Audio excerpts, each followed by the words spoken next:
Hey everyone, and welcome to The Explainer. Today we're diving into one of the most fascinating topics in all of biology, heredity.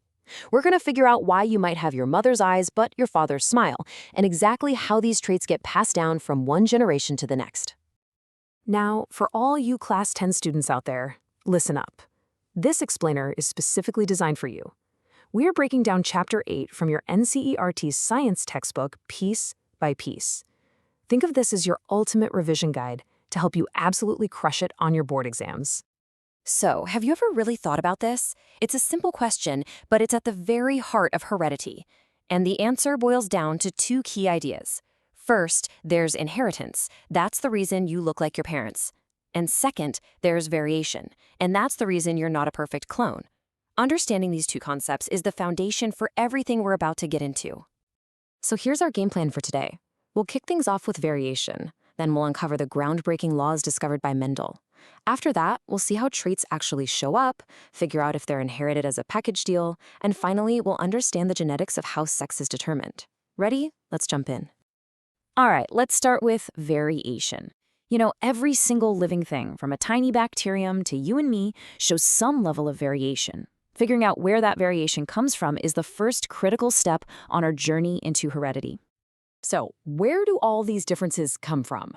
Well, it really depends on how an organism reproduces. In asexual reproduction, you're mostly getting a copy, so the variations are pretty minor, usually just tiny errors when the DNA is copied. But in sexual reproduction, you're mixing the genetic material from two different parents. And that, right there, is what creates a huge amount of diversity. Okay, time to meet the legend himself, the father of genetics, Gregor Mendel. Way back in the 1800s, this brilliant monk used a clever mix of biology and, believe it or not, mathematics to figure out the basic rules of inheritance. And he did it all by studying the humble pea plant. This is the exact question Mendel started with. It led to his super famous Monohybrid cross experiment. And trust me, this is a really important concept for your exams, so let's break it down. What do you think he found? The results were pretty mind-blowing. In that first generation, the F1, every single plant was tall. It was like the short trait had just vanished into thin air. But then, when those tall plants reproduced, the short trait popped right back up in the next generation, the F2. And it wasn't random. It was in this perfect 3-to-1 ratio. This was Mendel's aha moment. The shortness was just hidden, not gone for good.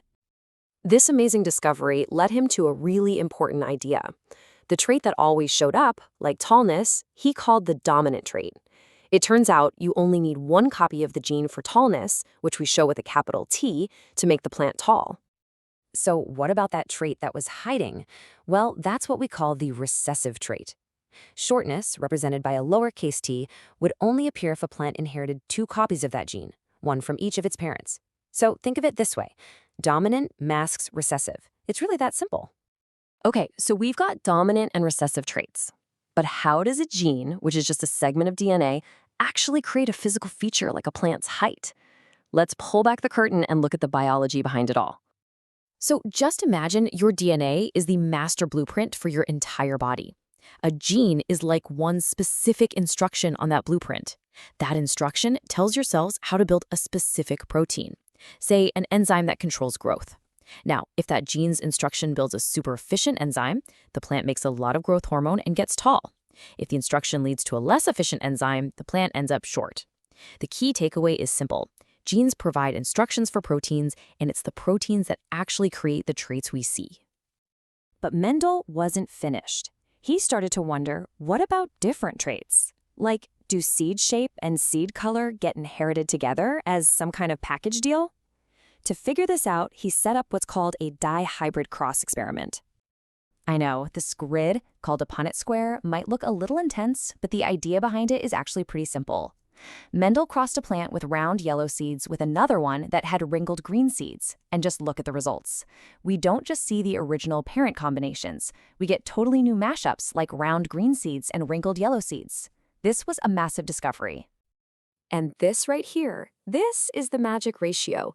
The fact that he consistently got this 9-to-3 to 3-to-1 result was Mendel's proof. It showed that the gene for seed shape is inherited completely independently from the gene for seed color. This became known as the law of independent assortment, and you should definitely remember this ratio for your exam. All right, for our last big topic, let's bring it all back to us and apply these ideas to one of our most fundamental traits, our biological sex. How exactly is this determined in humans? Well, the secret is in our sex chromosomes. Females have a perfectly matched pair of X chromosomes, which means all of their eggs carry a single X. Males, on the other hand, have one X and one Y chromosome. This means that about half of their sperm carry an X and the other half carry a Y. So here's the bottom line. Since the mother can only contribute an X chromosome, it's the chromosome from the father's sperm that decides the sex of the baby. If a sperm with an X fertilizes the egg, you get XX, a girl. If a sperm with a Y fertilizes the egg, you get XY, a boy. It's as straightforward as that. All right, let's do a super quick recap. We've learned that variation is the raw material for heredity. We know that we get 2 copies of every gene. We've seen that some traits can be dominant over others. We learned that different traits are often inherited independently. And finally, in humans, the father's chromosome is the deciding factor in the sex of a child. These are the absolute core ideas from this chapter. And to wrap things up, here's a little something to chew on, a question to really test your understanding. Think back to Mendel and his experiments. What other information would you need to figure out if light eye color is dominant or recessive? Really thinking about this will help lock in all these concepts. Thanks so much for watching, and good luck with your studies.